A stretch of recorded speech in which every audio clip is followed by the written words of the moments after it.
দেশের 2400 কেন্দ্রে করোনার টিকাদান শুরু আজ। প্রতি কেন্দ্রে দিনে টিকা পাবে 150 জন।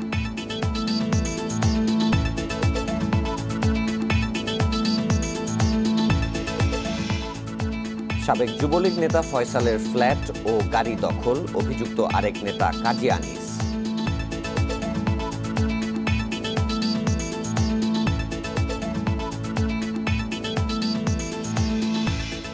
কুয়েতে এমপি পাপুলের সাজার কপি পেতে আবেদন, তদন্তে নতুন 18 ব্যাংক হিসাবের তথ্য।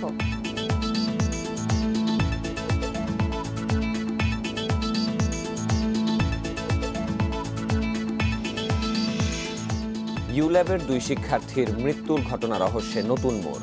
ডিজে পেশার আড়ালে পার্টির আয়োজন করে নেহা হাতিয়ে নিত লাখ টাকা।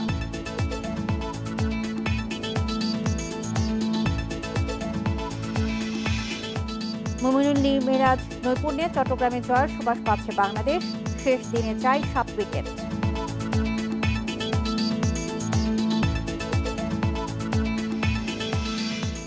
স্বাগত 1 ঘন্টার বিরতিহীন ইন্ডিপেন্ডেন্ট সংবাদে। আপনাদের সাথে আছে আমি সঞ্চারী মুজুদ্দমা এবং আমি সাফাত বিন ফরিদ। শুনছিলেন প্রধান শিরোনামগুলো, এবারে বিস্তারিত। আজ থেকে করোনার টিকা পাচ্ছেন দেশবাসী। প্রস্তুত 2400 কেন্দ্র। সকাল 10টায় স্বাস্থ্যমন্ত্রীর টিকা নেয়ার মধ্য দিয়ে শুরু হবে এই কর্মসূচি। এরপর টিকা নেবেন স্বরাষ্ট্রমন্ত্রী, 2 প্রতিমন্ত্রী ও প্রধান বিচারপতি সহ রাষ্ট্রের গুরুত্বপূর্ণ ব্যক্তিরা।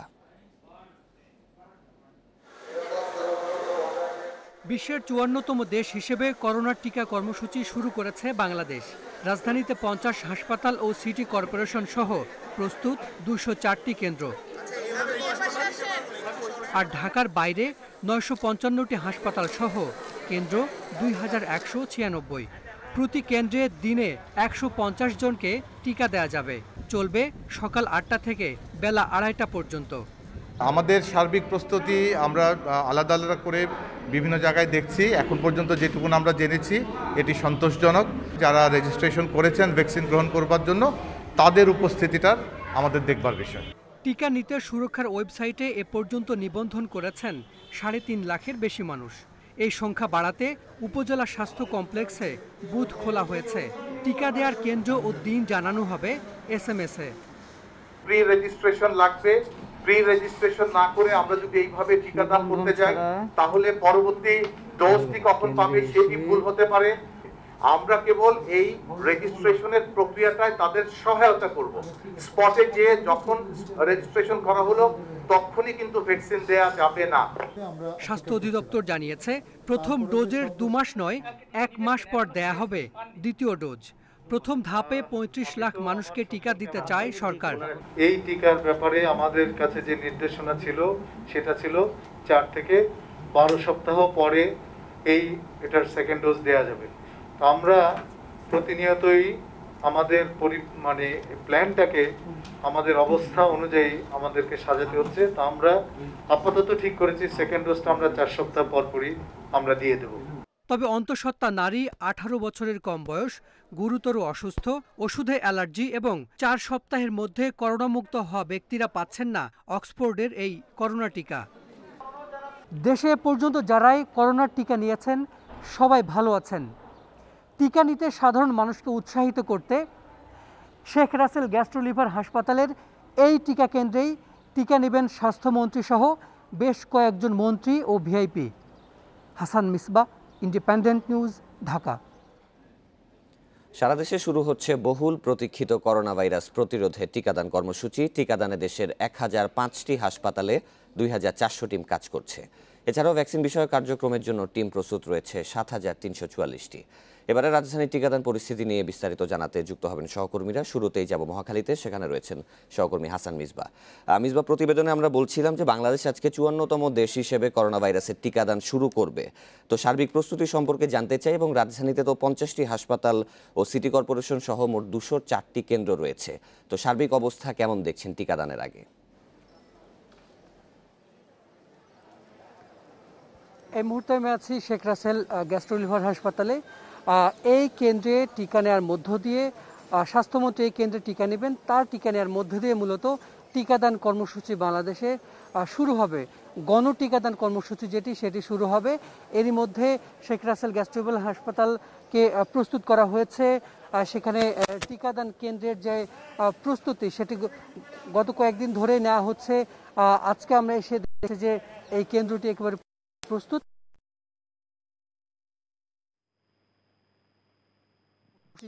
বেলা ৩টা পর্যন্ত।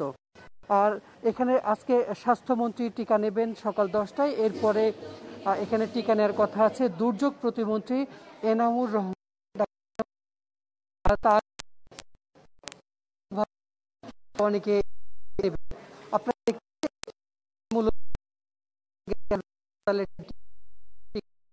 ইতিমধ্যে এখানকার প্রস্তুতি ছিল সব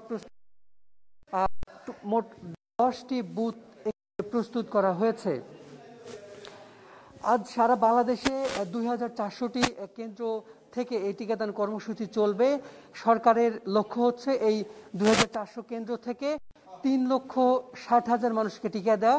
প্রত্যেক বুথ থেকে প্রত্যেকটি কেন্দ্র থেকে 100 রয়েছে।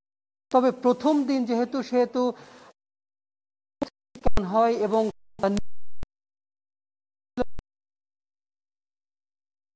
নির্ভর করছে কতটুকু নিবন্ধন হলো এবং এই নিবন্ধনের উপরেই মূলত করছে। তবে সরকারের লক্ষ্য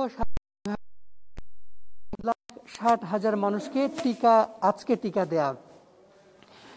এছাড়া রাজধানীর আরো অন্যান্য হাসপাতালে বেশ কয়েকজন ভিআইপি আজকে টিকা নেবেন।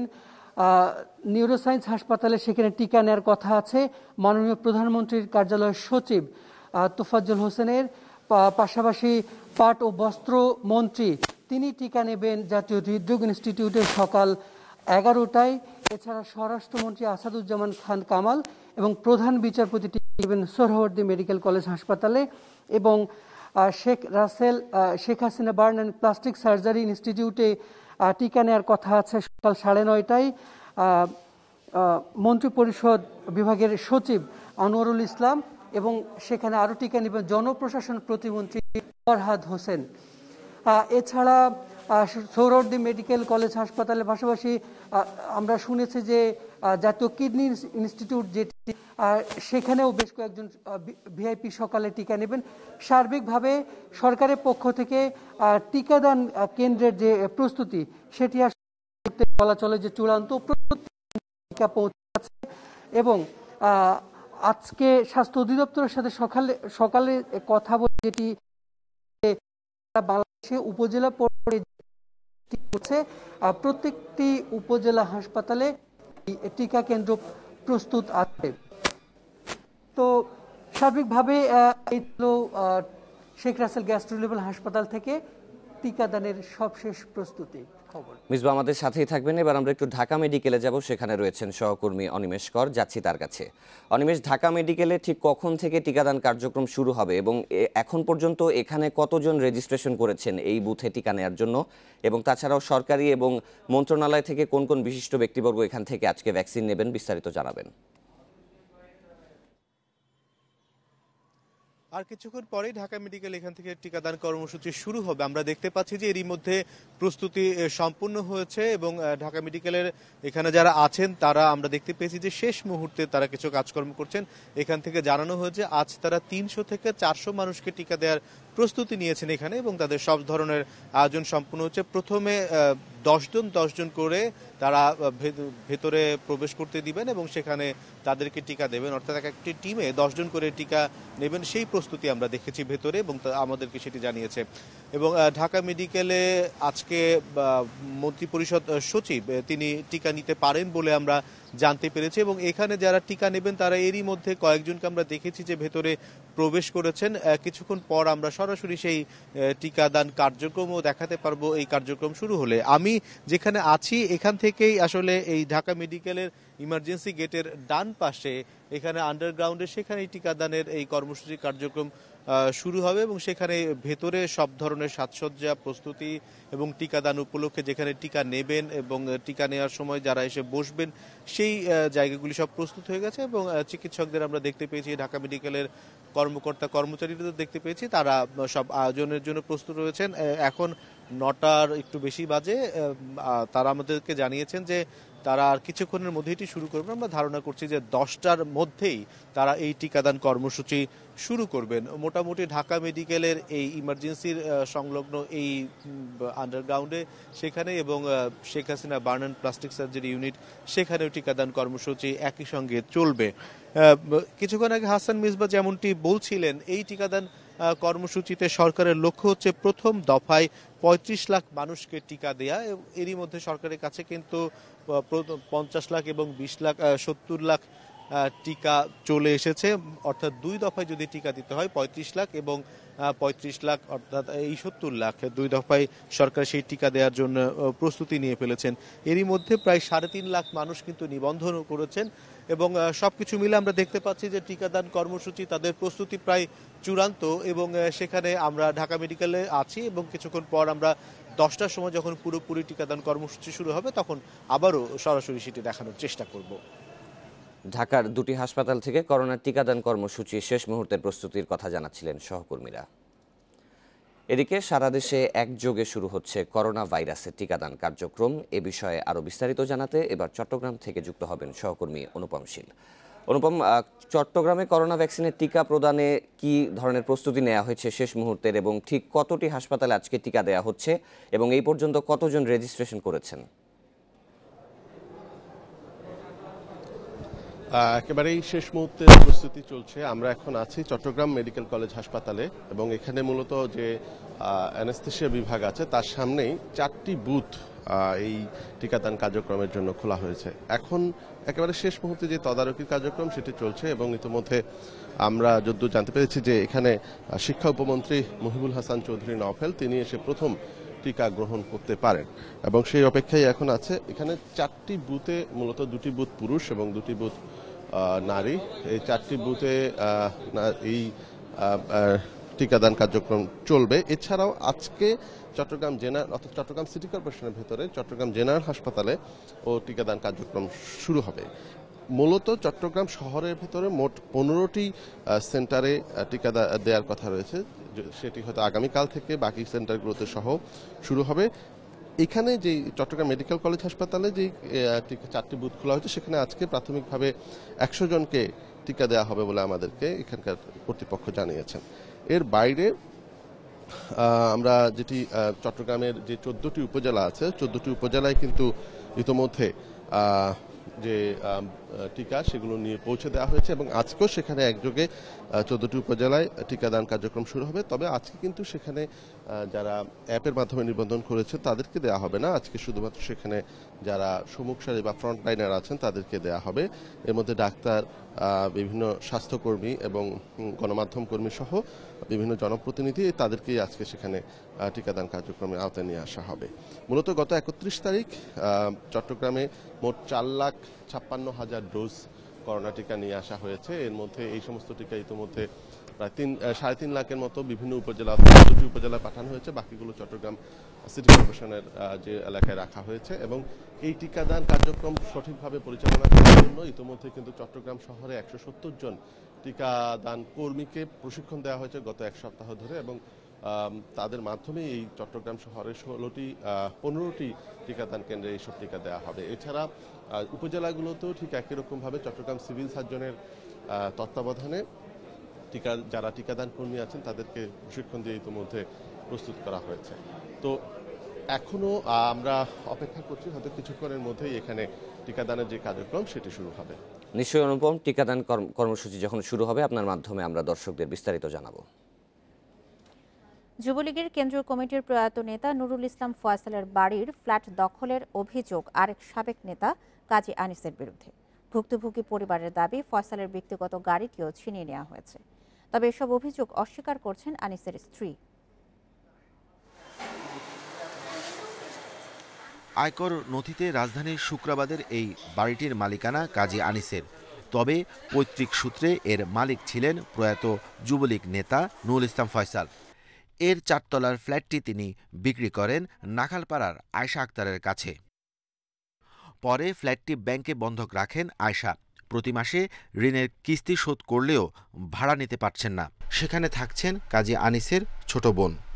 মালিকটা বলতে তো আমার ভাইয়া, কি নাম আমার? কাজী আনিসুর রহমান। দখল করলে যখন সে ছিল তখন কোনো অ্যাকশন নিতে পারে না।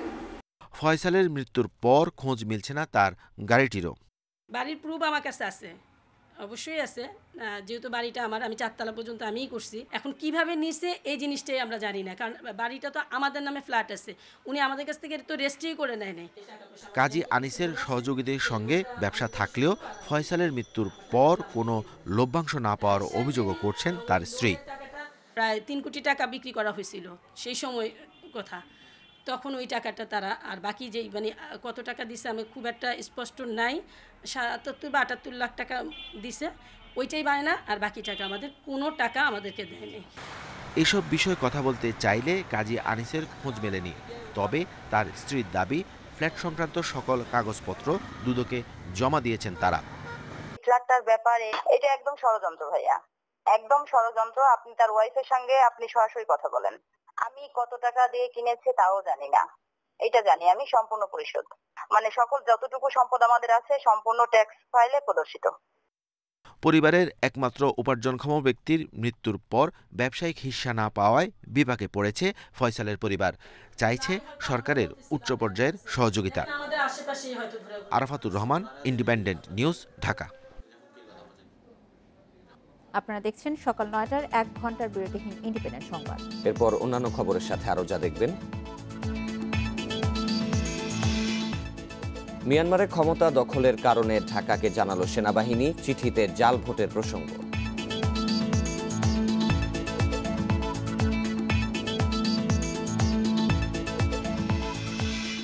বিশ্ব করোনায় একদিনে আরও 11,000 মৃত্যু, নতুন শনাক্ত 4 লাখ, সংক্রমণ রোধে কার্ফিউ জারি সহ দেয়া হচ্ছে বিধিনিষেধ।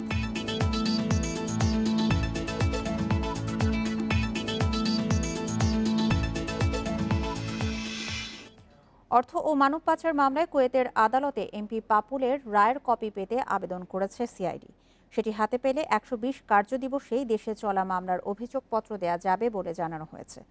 এছাড়া পাপুল ও তার পরিবারের নতুন 18টি ব্যাংক হিসাবের তথ্য পেয়েছেন তদন্ত কর্মকর্তারা। সেখানে 58 কোটি টাকার বেশি লেনদেন হয়েছে।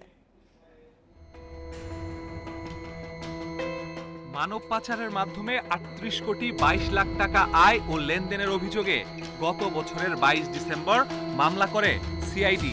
এতে আসামি করা হয় লক্ষ্মীপুর 2 আসনের সংসদ সদস্য কাজী শহীদ ইসলাম পাপুল ও তার মেয়ে শেলিকা সহ 8 জনকে। মামলা তদন্তে জানা যাচ্ছে তার 526টি ব্যাংক হিসেবের 473টি এফডিআর হিসাব, সেগুলো আগেই বন্ধ হয়ে গেছে। আর সচল পাওয়া 53টি অ্যাকাউন্টও জব্দ করা হয়েছে, যেখানে লেনদেন হয়েছিল 200 কোটি টাকা। তদন্তের এ পর্যায়ে কুয়েতের আদালতে 4 বছরের কারাদণ্ড হয় পাপুলের। সে কারণে তাকে জিজ্ঞাসাবাদ করা অসম্ভব হয়ে পড়ায় মামলার রায়ের কপি সহায়ক হতে পারে, তাই সেটি পেতে আবেদন করা হয়েছে। বিভিন্ন রকমের উপায় আছে, আমরা ডিপ্লোম্যাটিক চ্যানেলে আমরা চেষ্টা করি, আমাদের ইন্টারপোল চ্যানেল আছে, ইন্টারপোল চ্যানেলও আমরা চেষ্টা করি। সো আমরা সবগুলো ওয়েতেই আমরা চেষ্টা করছি রায়ের কপিটা অফিসিয়ালি পাওয়ার জন্য। তদন্তে পাপুল ও তার শেলিকা জেসমিন ও তার কর্মচারী মনিরের নতুন করে 18টি ব্যাংক হিসেবের খোঁজ মিলেছে, সেখানে লেনদেন 58 কোটি টাকার বেশি।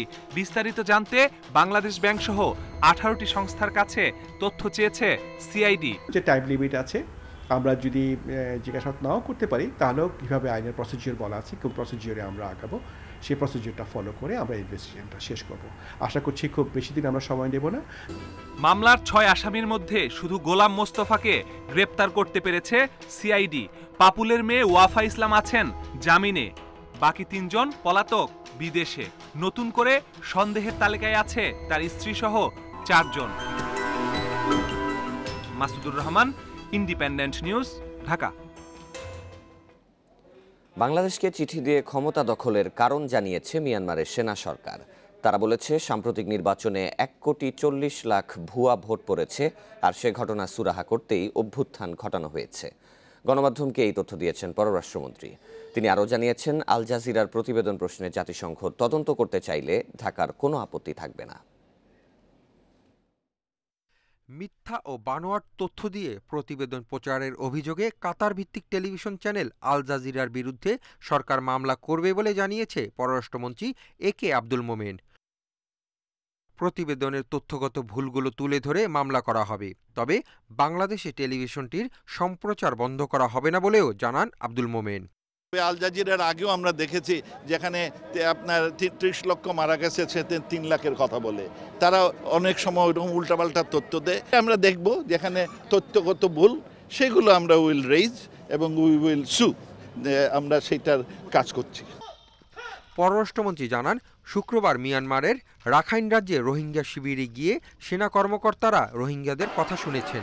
তারা ধাপে ধাপে তাদের অবস্থার পরিবর্তন করার কথা বলেছে বলেও জানান তিনি। রাখাইনের যে নতুন মিলিটারি কমান্ডাররা, তারা রাখাইনে যে সমস্ত কি আছে রোহিঙ্গারা আছে, তাদের ক্যাম্পে ওরা গিয়েছিলেন এবং ওদের মুরব্বীর সাথে আলাপ করেছেন। তখন ওরা ওদের অভিযোগের কথা বলেছে যে তারা মোবিলিটি করতে পারে না। তখন আর্মি নতুন সরকার বলছেন যে আমরা এটা আস্তে আস্তে তোমাদের অবস্থার পরিবর্তন করব, ধাপে ধাপে তোমাদের অবস্থান পরিবর্তন। এগুলো শুনে আমাদের এই কোটপালং এলাকায় খুব উৎসাহ হচ্ছে। তারা খুব খুশি যে আর্মি তাদের একটা অভয় দিয়েছে। So this are good news. পররাষ্ট্রমন্ত্রী আরও জানান, মিয়ানমারে বাংলাদেশের রাষ্ট্রদূতকে চিঠি দিয়ে দেশটির সেনাবাহিনী জানিয়েছে 2020 সালের নভেম্বরের নির্বাচনে 10.4 লাখ ভুয়া ভোটার তৈরি ও কারচুপির কারণেই সেনাবাহিনী ক্ষমতার পালাবদল ঘটিয়েছে। Asif Mahmud Shah, independent News, Dhaka. DJ পেশার আড়ালে পার্টির আয়োজন করতেন নেহা, যেখানে দাওয়াত পেতেন উচ্চবিত্ত পরিবারের ছেলেমেয়েরা। তাদের অবৈধ সম্পর্ক তৈরির সুযোগ করে দিয়ে আয় করতেন লাখ লাখ টাকা। ইউল্যাবের 2 শিক্ষার্থীর মৃত্যুর ঘটনায় গ্রেপ্তার নেহাকে জিজ্ঞাসাবাদে এসব তথ্য পাওয়ার দাবি করেছে পুলিশ। বার বা শিশা লাউঞ্জ, সবখানেই আধিপত্য ডিজে নেহার। দামি পোশাক ও প্রসাধনীতে আকর্ষণীয়ভাবে উপস্থাপন করতেন নিজেকে। একেই হাতিয়ার হিসেবে ব্যবহার করেছেন নেহা। পার্টির আয়োজন করে ধনী পরিবারের সন্তানদের দাওয়াত দিয়ে অবাধে মেলামেশার সুযোগ করে দিতেন। শুক্রবার নেহাকে 5 দিনের রিমান্ডে আনার পর জিজ্ঞাসাবাদে এমন তথ্য দিয়েছেন নেহা। পুলিশের দাবি, পরিবার ও স্বামীর সঙ্গে বিচ্ছেদের পর এমন অনৈতিক কাজে জড়িয়ে পড়েন এ তরুণী। সে প্রতি রাতেই সে ধরনের পার্টি আয়োজন করতেন। তার মূল কাজই ছিল যে সমাজের বিভিন্ন জায়গায় বিভিন্ন পার্টি, রেস্টুরেন্ট, ক্লাব, এগুলি সে ওইখানে আগে বলে রাখতেন, পার্টি আয়োজন করতেন এবং ওই পার্টিতে সমাজের বিত্তশালী ছেলেমেয়েরা যারা, তারাও রাতের বেলা সারা রাত ঘুরে বেড়ায়, এরকম ছেলেদেরকে তারা কালেকশন করতেন। পুলিশের এ কর্মকর্তা জানান, নেহার সাথে আর কারা জড়িত তাদের তথ্য সংগ্রহ করা হচ্ছে। একই সাথে ইউল্যাব শিক্ষার্থীদের কাছে সরবরাহ করা বিষাক্ত মদ সে কার কাছ থেকে সংগ্রহ করেছিল তা খোঁজা হচ্ছে। ডিজে পার্টিগুলির প্রতি খেয়াল রাখা এবং লাইসেন্স তারা অনুমতি করতে না পারে সেদিকে খেয়াল রাখা, অবৈধ মাদক ভার যেগুলি রয়েছে সেগুলি বন্ধ করে দেওয়া এবং ভারের নামে সেখানে যে লাইসেন্সের বাইরে মদ বিক্রি করছেন সেই সকল কর্মকর্তাদের গ্রেপ্তার করা। ডিজে পার্টির নামে যারা অসামাজিক কার্যকলাপ বা বিভিন্ন জায়গায় মদের আসর বসাচ্ছে তাদের বিরুদ্ধে অভিযান চলবে বলেও জানায় police. Khaled Raihan, independent News, Dhaka. দুদকের অনুসন্ধানে বেরিয়ে আসছে পিকে হালদারের দুর্নীতির নতুন নতুন তথ্য। অনুসন্ধান দলের সর্বশেষ তথ্য মতে পিকে হালদার চক্রের আত্মসাৎ করা মোট টাকার পরিমাণ 15,000 কোটিরও বেশি। এত বড় একটি অংশ পাচার করা হয়েছে বিদেশে। 2016-17 সাল থেকেই আর্থিক খাতে গুঞ্জন চলছিল পিকে হালদার চক্র বিশাল অঙ্কের টাকা লোপাট করেছে। 2019 সালে দুদক এ নিয়ে অনুসন্ধান শুরু করে। প্রথম অবস্থায় 2000 কোটি টাকা লোপাটের তথ্য পায় তারা। এরপর টাকার পরিমাণ বেড়ে দাঁড়ায় 3600 কোটিতে। সম্প্রতি বিএফআইইউ থেকে তথ্য এসেছে ফার্স্ট ইন্টারন্যাশনাল নামে একটি প্রতিষ্ঠান থেকেও 1251 কোটি টাকা লোপাট করেছে পিকে হালদার চক্র। এ নিয়ে প্রায় 5000 কোটি টাকা আত্মসাতের সুনির্দিষ্ট তথ্য পেয়েছে দুদক। এছাড়া 62 জনকে পিকে হালদারের দুর্নীতি সংশ্লিষ্টতায় এ পর্যন্ত জিজ্ঞাসাবাদ করেছে দুদক। তাদের জবানবন্দির ভিত্তিতে ধারণা করা হচ্ছে পিকে হালদারের অর্থ লোপাটের পরিমাণ 15,000 কোটি টাকা ছাড়িয়ে যাবে। বিষয়টি অত্যন্ত গুরুত্ব সহকারে খতিয়ে দেখছে। আশা করি এখান থেকে অনেক অনেক জিনিস হয়তো পাওয়া যাবে, আরও নতুন তথ্যপত্র পাওয়া যাবে। ফার্স্ট ইন্টারন্যাশনালের যদি এই ধরনের তথ্যপত্র সঠিক হয় তাহলে এগুলো তো money laundering offence, breach of ট্রাস্টের অফেন্স, এগুলো অবশ্যই দুদক অত্যন্ত গুরুত্ব সহকারে খতিয়ে দেখবে। দুদক বলছে লোপাট অর্থের বেশিরভাগ অংশ বিদেশে পাচার হয়েছে। কত টাকা পাচার হয়েছে তা অধিকতর তদন্তে বেরিয়ে আসবে। টিআইবি বলছে বাংলাদেশ আন্তর্জাতিক অর্থ পাচার বিরোধী সংস্থা আনকাকের সদস্য হওয়ায় পাচারকৃত অর্থ দেশে ফিরিয়ে আনা সম্ভব। বিভিন্ন দেশে যে অর্থ পাচার হয় সেই অর্থ পাচার ফেরত আনার যে পদ্ধতি আন্তর্জাতিকভাবে এবং জাতীয়ভাবে নির্ধারিত আছে, সেই পদ্ধতি যদি সরকার অনুসরণ করে তাহলে অবশ্যই বাংলাদেশ থেকে পাচারকৃত অর্থ যেরকম ফিরিয়ে আনা সম্ভব। যারা এর সাথে অর্থ সম্পদ করেছেন এবং যারা এর সাথে জড়িত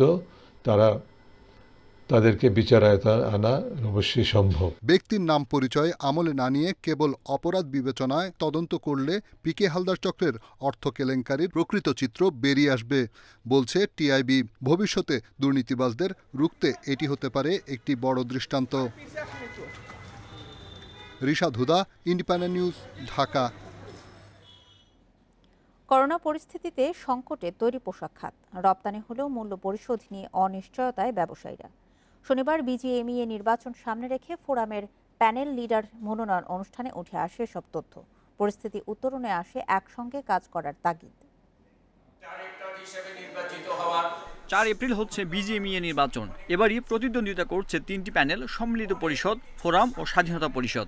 শনিবার রাজধানী ওয়েস্টার্ন হোটেলে প্যানেল লিডার মনোনয়ন অনুষ্ঠানের আয়োজন করে বর্তমান নেতৃত্বে থাকা প্যানেল ফোরাম। অনুষ্ঠানে ব্যবসায়ীরা জানান, করোনার কারণে খারাপ সময় পার করছে তৈরি পোশাক খাত। চ্যালেঞ্জ মোকাবিলায় আসে একসঙ্গে কাজ করার তাগিদ। ফোরাম সবসময় নিজেকে রেসপন্সিবল মনে করে যে এটা আমাদের দায়িত্ব, আমরা পাওয়ারে থাকি আর না থাকি আমরা কিন্তু সবসময় সাপোর্ট করে যাই, সবসময় হেল্প করে যাই যতটুকু আমাদের মধ্যে কিন্তু আছে। বাট নিতে তো হবে। বিজিএমইএ সভাপতি দাবি করেন, তার সময়ে পোশাক খাতে মালিক শ্রমিক সম্পর্কের উন্নতি এবং আন্তর্জাতিক পর্যায়ে আস্থা বেড়েছে। সত্যি কথা বলতে হয়, শুধু নির্বাচনটা আসলে সেবা দেওয়ার প্রতিযোগিতা হওয়া উচিত। নির্বাচনটি হওয়া উচিত সম্পূর্ণভাবে মানুষ কতটা নিষ্ঠা নিয়ে কাজ করবেন সেটির প্রতিযোগিতা। আমরা যেন পারস্পরিক সমালোচনায় অত সমালোচনামুখী না হই। আসন্ন বিজিএমইএ নির্বাচনে প্রতিদ্বন্দ্বিতার জন্য সাবেক সহসভাপতি এবিএম শামসুদ্দিনকে প্যানেল প্রধান হিসেবে মনোনয়ন দিয়েছে forum. Sajjad Hossain, independent News, Dhaka.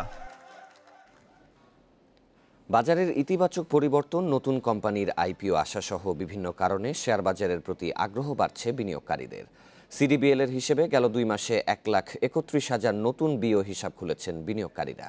তবে বিনিয়োগকারীদের শুধু আইপিও শেয়ারের জন্য না এসে দীর্ঘমেয়াদী বিনিয়োগ করার তাগিদ বিশ্লেষকদের।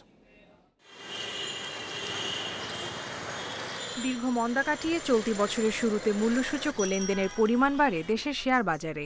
এমন অবস্থায় নিষ্ক্রিয় বিনিয়োগকারীরা আবারও বাজারে ফিরছেন, একই সাথে বাড়ছে নতুন বিও হিসাবের সংখ্যা। Central depository of Bangladesh CDBL এর তথ্য অনুযায়ী গত বছর ডিসেম্বরের শুরুতে বিও হিসাবের সংখ্যা ছিল 25,14,428টি, আর 2 মাসের ব্যবধানে ফেব্রুয়ারিতে সংখ্যা বেড়ে দাঁড়িয়েছে প্রায় 26.5 লাখে। শেয়ার বাজারের ঊর্ধ্বমুখী প্রবণতা, বিএসইসির নানা উদ্যোগ, ব্যাংক আমানতে কম সুদের হার এবং করোনায় অন্যান্য ব্যবসার মন্দা থাকায় বিনিয়োগকারীদের অংশগ্রহণ বাড়ছে বলে মনে করছেন বাজার সংশ্লিষ্টরা। পাশাপাশি গত 2 মাসে বড় মূলধনী প্রতিষ্ঠানের আইপিও বাজারে আসায় তাদের আগ্রহ আরও বাড়ছে। এই যে বিও অ্যাকাউন্টের ঊর্ধ্বগতি, এটার মূল কারণ হলো আইপিওর যে বিধিমালাটা পরিবর্তন করেছে। এখন নতুন বিধিমালা অনুযায়ী প্রফেশনালি সবাই বিও অ্যাকাউন্ট আইপিওর মাধ্যমে অ্যাপ্লাই করলে সবাই প্রফেশনালি শেয়ার পাবে। এদিকে শেয়ার বাজারে বিনিয়োগকারীর অংশগ্রহণ বাড়াকে ইতিবাচক বলছেন বিশ্লেষকরা। বিনিয়োগের পরিবেশ ধরে রাখতে বাজারে নতুন আইপিও আসা জরুরি বলে মত তাদের। আইপিও শেয়ার পাওয়ার জন্য বিও অ্যাকাউন্ট খুলে থাকে, এটাকে আমি ডিসকারেজ করব। সত্যকারী বিনিয়োগকারী যারা টাকা পয়সা নিয়ে আসবে বিনিয়োগের জন্য, তাদের আইপিও অ্যাপ্লাই করার এলিজিবল হওয়া উচিত।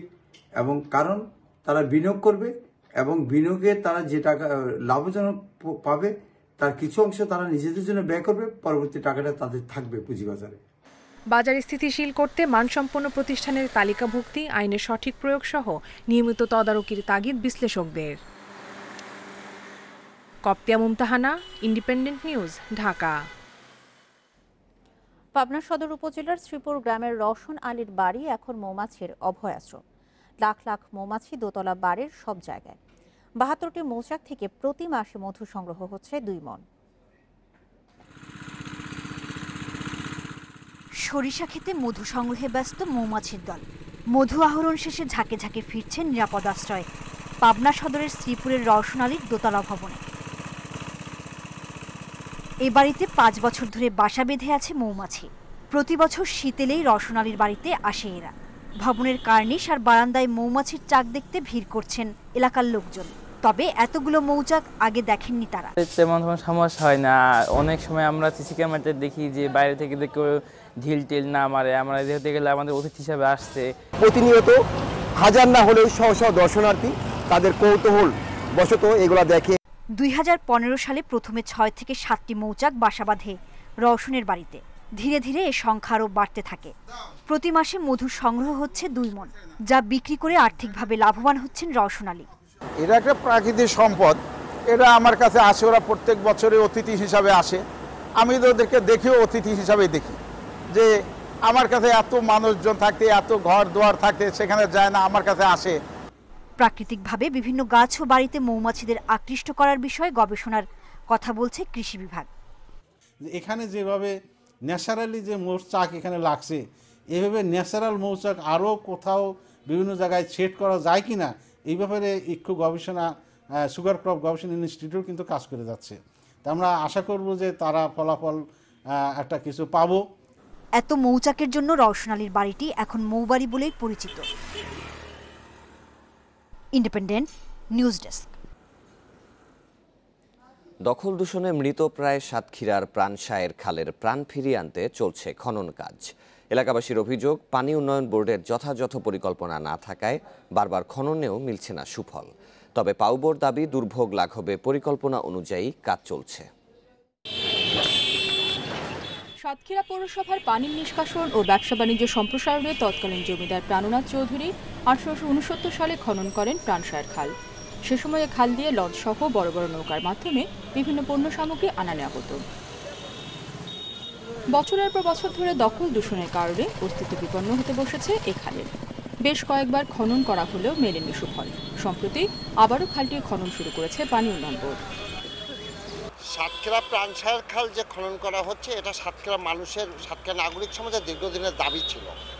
কিন্তু সাতক্ষীরা প্রাণসায়ের খালকে একটা খালকে ড্রেনে রূপান্তরিত করা হচ্ছে। যতটা গভীর হলে পানি নিষ্কাশন ব্যবস্থাটা আরও সুন্দর হতো এবং দীর্ঘদিন এটা বজায় থাকতো পানি নিষ্কাশন ব্যবস্থা, ততটা গভীর হচ্ছে না। পাটটা তৈরি করার সাথে সাথেই 2-4 দিনের মধ্যেই সেটা আবার ভেঙে ধসে নিচে পড়ে যাচ্ছে।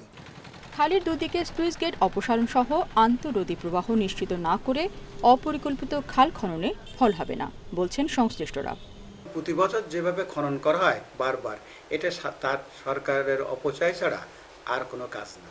কোমরপুরে স্লুইস গেটটা খুলে দিয়ে লাবণ্যবতী দিয়ে নদী, কলকাতার খাল খুলে এলাচর দিয়ে পানিটা যদি প্রবাহ প্রাণসায়ের মধ্যে দিয়ে বেতনায় ফেলানো যায়, তাহলে প্রাণসায়েরটা টিকবে।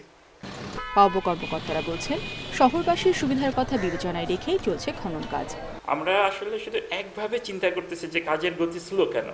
কাজের গতি স্লো আমার শহরবাসীদের জন্যই, তাদের স্বার্থের জন্যই কাজের গতি একটু স্লো। এই যে এইটা খনন করা হলে এর সাথে যখন ডাউন স্ট্রিমের মরিচাপ খনন করা হবে, তখন দেখা যাবে এই সুবিধাটা পাওয়া যাবে। এবারে খনন কাজের ঠিকাদারি পেয়েছেন গোপালগঞ্জের মাসুদ অ্যান্ড টেকনিক লিমিটেড। এর মধ্যেই 4.5 কোটি টাকা ব্যয়ে প্রায় 6.5 কিলোমিটার খনন শেষ হয়েছে। Independent news desk. গাজীপুরে গান গেয়ে মানুষের মন কেড়েছেন জন্মান্ধ পথশিল্পী মোহন সরকার। গেয়েছেন করোনা নিয়ে সচেতনতামূলক গানও। অসাধারণ গানের গলা আর মোহনীয় বাঁশির সুরে মুগ্ধ হয়ে অনেকেই টাকা দেন তাকে। আর এই সামান্য আয় দিয়েই চলে 5 সদস্যের পরিবার। গোনা দিন ফুরায়া গেল অতি পলকে। জামালপুরের নান্দিনা উপজেলার কুমারিয়া গ্রামে জন্ম শিল্পী মোহন সরকারের। সুরেলা কণ্ঠে গান করেন দোতরা বাজিয়ে, মাসিও বাজান মধুর সুরে। আর দেরি নাই সারে আদেও হাতের লাঠি, মন তোমারে ডাকিতাছে কবরের মাঠে। 1982 সালে সাধু সংঘের আশায় শেরপুরে চলে আসেন জন্মান্ধ মোহন। এরপর থেকে পথের ধারে, বাসস্ট্যান্ড, হাটবাজারে গান গেয়ে সংসার চালান কোনো মতে। কিন্তু তার সুরের জাদুতে মুগ্ধ হন না এমন মানুষ পাওয়া ভার।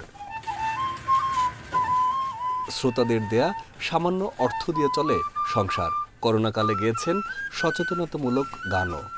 সাধু ফকির দরবেশের আস্থানায় গেছি, গেলে ওইখানে সেবাচারি করতাম। ওই সাধুদের আদেশে যেমন গান গাওয়া শিখছি।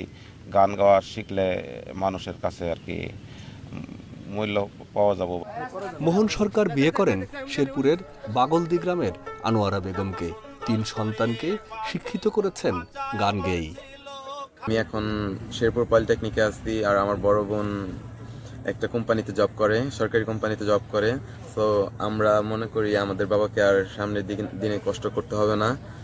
সংস্কৃতি মন্ত্রণালয় থেকে ভাতা পেলেও তা খুবই কম।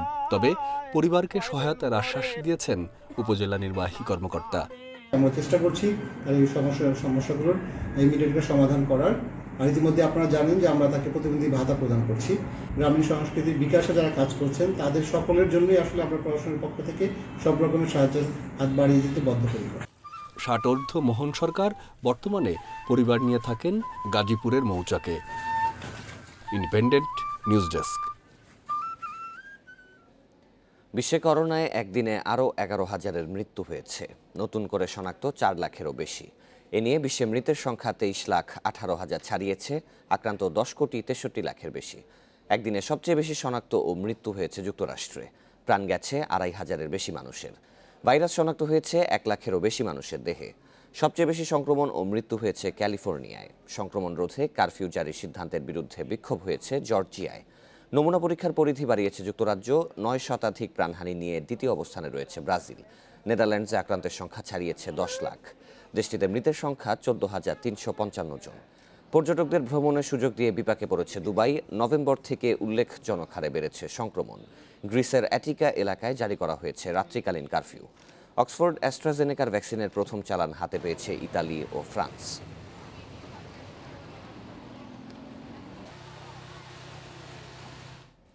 সাধারণ মানুষের ব্যবহারের জন্য সিনোভ্যাক বায়োটেক উদ্ভাবিত করোনা টিকার অনুমোদন দিয়েছে চীন। শনিবার দেশটির জাতীয় চিকিৎসা পণ্য প্রশাসন এই অনুমোদন দেয়। চীনে স্থানীয়ভাবে উদ্ভাবিত দ্বিতীয় করোনা টিকা হিসেবে এর ব্যবহারের অনুমতি দেওয়া হলো। চীনে এতদিন সিনোভ্যাকের টিকা শুধু করোনার ঝুঁকিতে থাকা মানুষদের মধ্যে ব্যবহারের অনুমতি ছিল। 2 মাস ধরে ব্রাজিল, তুরস্ক ও ইন্দোনেশিয়া সহ বিভিন্ন দেশে চূড়ান্ত পর্যায়ের ট্রায়াল থেকে প্রাপ্ত ফলের ভিত্তিতে এই টিকার 2 ডোজ এখন জনসাধারণের জন্য উন্মুক্ত করা হয়েছে। সিনোভ্যাক জানায় তাদের উদ্ভাবিত করোনা টিকা ইন্দোনেশিয়া, ব্রাজিল সহ বেশ কয়েকটি দেশে জরুরি ব্যবহারের অনুমোদন পেয়েছে। বছরে 100 কোটি ডোজ টিকা উৎপাদনের আশা তাদের। এর আগে ডিসেম্বরে রাষ্ট্র নিয়ন্ত্রিত ওষুধ কোম্পানি সিনোফার্মের টিকার অনুমোদন দেয় চীন।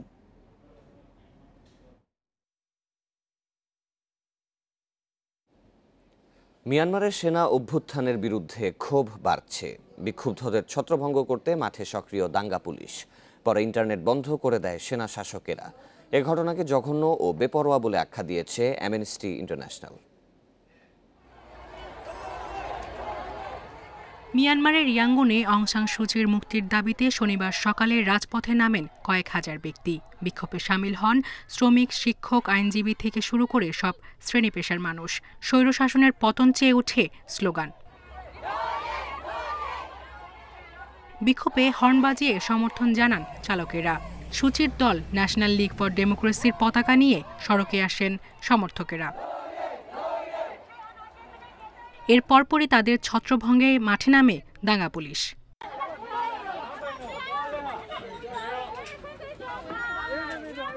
সামাজিক যোগাযোগ মাধ্যমে বিক্ষুব্ধরা যাতে সরব হতে না পারে সেজন্য ফেসবুকের পর বন্ধ করে দেওয়া হয় টুইটার, ইনস্টাগ্রাম।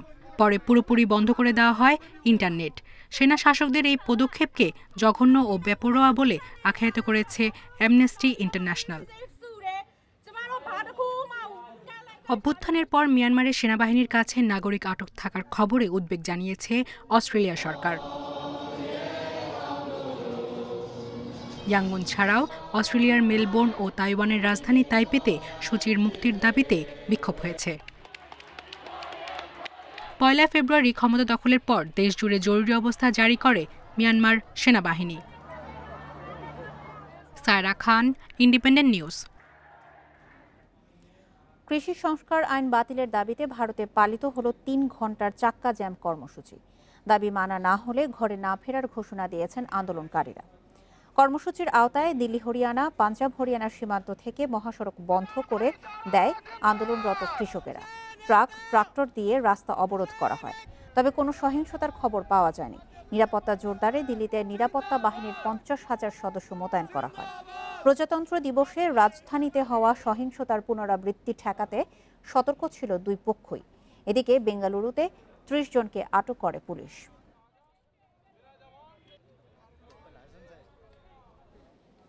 জয়ের সুবাস পাচ্ছে বাংলাদেশ। চট্টগ্রাম টেস্টের শেষ দিনে জয়ের জন্য উইন্ডিজকে অল আউট করতে হবে বাংলাদেশকে। টাইগারদের প্রয়োজন 7 উইকেট আর উইন্ডিজের সামনে 395 রানের পাহাড় সম টার্গেট। দ্বিতীয় ইনিংসে এখন পর্যন্ত ক্যারিবিয়ানদের সংগ্রহ 3 উইকেটে 118 রান। চতুর্থ দিন মুমিনুলের সেঞ্চুরিতে বড় লিড নিয়ে ইনিংস ঘোষণা করে বাংলাদেশ। এরপর ধ্বংসযজ্ঞ চালায় মেহেদী মিরাজ।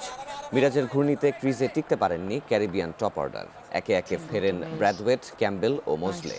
টেস্টের শেষ দিনে উইন্ডিজের জন্য কঠিন হবে টাইগার স্পিনারদের বিপক্ষে প্রতিরোধ করে তোলা।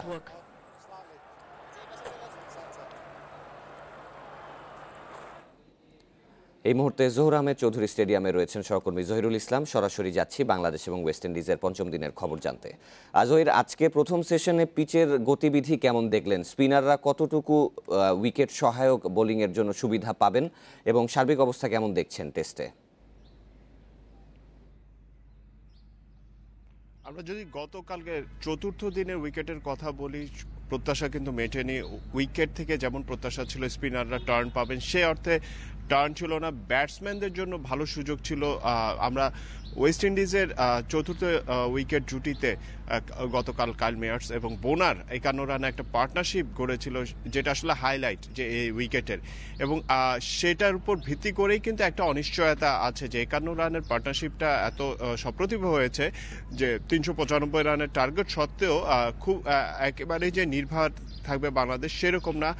চ্যালেঞ্জটা অনুভব করছেন বাংলাদেশের স্পিনাররা। আমরা দেখেছি নাইম হাসান কিছুটা এক্সপেন্সিভ ছিলেন, কিন্তু তাইজুলের বোলিংটার কথা বলতে হয়। তাইজুল এখন পর্যন্ত সকালে দেখেছিলাম 13 ওভার বল করে 12 রান দিয়েছেন। তাইজুল যে এক প্রান্তে অ্যাকিউরেসিটা মেনটেন করছেন, উইকেট আসুক বা না আসুক তিনি অ্যাকিউরেসি মেনটেন করছেন, রান চেক দেওয়ার একটা চেষ্টা করছেন, যেটার আসলে সুযোগটা নিয়েছেন মেহেদী মিরাজ। এবং মেহেদী মিরাজের সেই 3 উইকেটের কারণেই কিন্তু এখন এই মুহূর্তে বলা হচ্ছিল যে বাংলাদেশ আপার হ্যান্ডে আছে। কিন্তু এই বোনার এবং কাইল মেয়ার্স যেভাবে খেলেছেন 51 রানের পার্টনারশিপের পর আজকের দিনের শুরুটাও বেশ সপ্রতিভ হয়েছে, এবং তাদেরকে যদি ইমিডিয়েটলি আসলে ফেরানো না যায় সেক্ষেত্রে একটু অনিশ্চয়তা থাকছে। কিন্তু সাবকন্টিনেন্টে শেষ দিনে এত রান চেস করে যেতে আসলে বেশ কঠিন। ওয়েস্ট ইন্ডিজের জন্য যেটা এই মুহূর্তে যে লক্ষ্যটা তারা ব্যাট করছেন সেটা হচ্ছে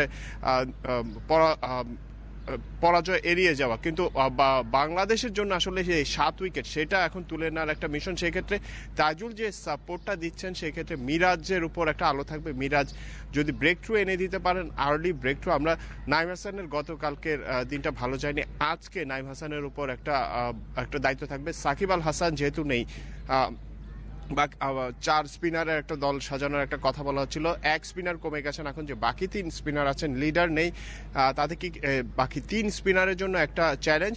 সেক্ষেত্রে পঞ্চম দিনের উইকেট যদি আনপ্রেডিক্টেবল না হয় সেক্ষেত্রে বাংলাদেশের সামনে একটা সুযোগ থাকছে, কিন্তু স্পিনারদের তাদের কাজটা ঠিকঠাক করতে হবে। বাংলাদেশ এবং ওয়েস্ট ইন্ডিজের মধ্যকার প্রথম টেস্টের পঞ্চম দিনের সর্বশেষ খবর জানাচ্ছিলেন সহকর্মী জহিরুল ইসলাম। চেন্নাই টেস্টে জো রুটের ডাবল সেঞ্চুরিতে সুবিধাজনক অবস্থানে ইংল্যান্ড। দ্বিতীয় দিন শেষে 3 লায়ন্সের সংগ্রহ 8 উইকেটে 555 রান। 3 উইকেটে 263 রান নিয়ে দিন শুরু করে ইংল্যান্ড। 82 করে ফেরেন স্টোকস, পরে ওলি পোপকে নিয়ে লড়াই চালিয়ে যান রুট। এক প্রান্ত আগলে রেখে পঞ্চম ডাবল সেঞ্চুরি তুলে নেন, যা বছরের দ্বিতীয় আর প্রথম ক্রিকেটার হিসেবে গড়েন 100তম ম্যাচে ডাবল সেঞ্চুরির রেকর্ড। 218 রানে শাহবাজ নাদিমের শিকার হন 3 লায়ন্স অধিনায়ক। পরপর 2 বলে বাটলার ও আর্চারকে ফিরে হ্যাট্রিকের সুযোগ ছিল ইশান্ত শর্মার, তবে তা পারেননি। ইশান্ত শর্মা, জসপ্রীত বুমরার মতো অশ্বিন ও নাদিম নেন 2টি করে উইকেট।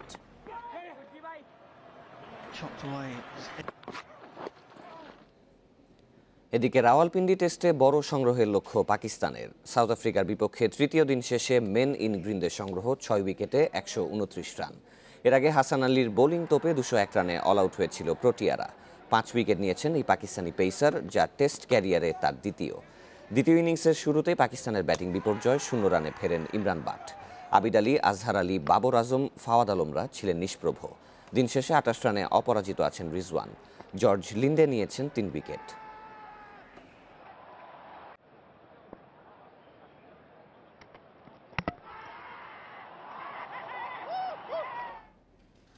রোনালদোর নৈপুণ্যে রোমাকে 2-0 গোলে হারিয়ে সেরিয়া পয়েন্ট টেবিলের 3 নম্বরে উঠে এসেছে ইউভেন্টাস। লিগে সামরিক গোলখরা চলছিল রোনালদোর। সেরিয়াতে শেষ 3 ম্যাচে গোল পাননি CR7, কিন্তু রোমার বিপক্ষে শুরুতেই জ্বলে উঠলেন 36-এ পা দেওয়ার রোনালদো। 13 মিনিটে পর্তুগিজ তারকার গোলেই প্রথম লিড নেয় ইউভেন্টাস। আর দ্বিতীয়ার্ধে আত্মঘাতী গোলে 2-0 ব্যবধানে জয় পায় তুরিনের ওল্ড লেডি।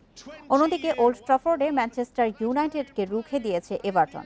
কাভানি ও ফার্নান্দেজের গোলের প্রথমার্ধেই 2-0 ব্যবধানে এগিয়ে যায় রেড ডেভিলস, কিন্তু এরপর দারুণভাবে সমতায় ফেরে এভারটন। 70 মিনিটে আবারও ইউনাইটেডকে এগিয়ে দেন ম্যাকটিমনি, তবে শেষ রক্ষা হয়নি। কালভার্ট লিউইন এর গোলে ড্র নিয়েই ওল্ড ট্রাফোর্ড ছাড়ে এভারটন।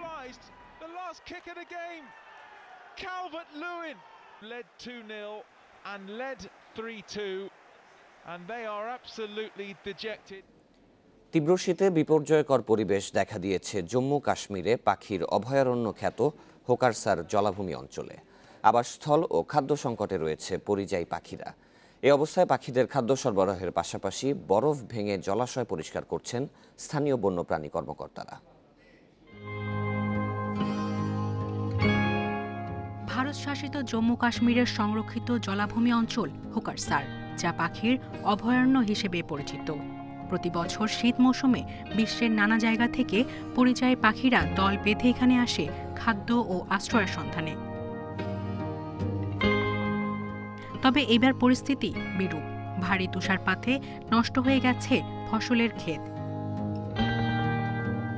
তাপমাত্রা -10 ডিগ্রি সেলসিয়াসে নেমে আসায় বরফে ঢেকে গেছে জলাশয়। এর ফলে খাবার খুঁজে পাচ্ছে না পাখিরা, মিলছে না আবাসস্থল।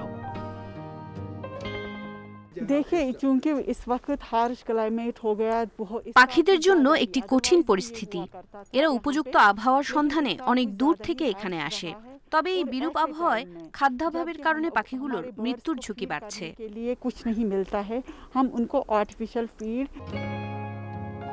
এই কঠিন পরিস্থিতিতে পরিযায়ী পাখিগুলোকে বাঁচাতে কাজ করছেন বন্যপ্রাণী কর্মকর্তারা। খাদ্যের যোগান দিতে জলাশয়গুলোতে নিয়মিত শস্যদানা ছিটানো হচ্ছে। অনেক জায়গায় ভেঙে দেওয়া হচ্ছে জমাট বাঁধা বরফ।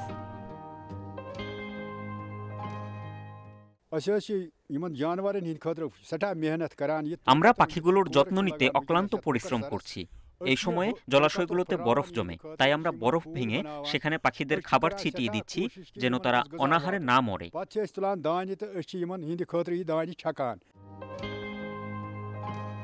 গত কয়েক দশকে পৃথিবীতে উল্লেখযোগ্য হারে কমেছে পরিযায়ী পাখির সংখ্যা, যার কারণ হিসেবে বন উজাড়, জলাশয়ের আশেপাশে ভবন তৈরি এবং জলবায়ু পরিবর্তনকে দায়ী করছেন বিশেষজ্ঞরা।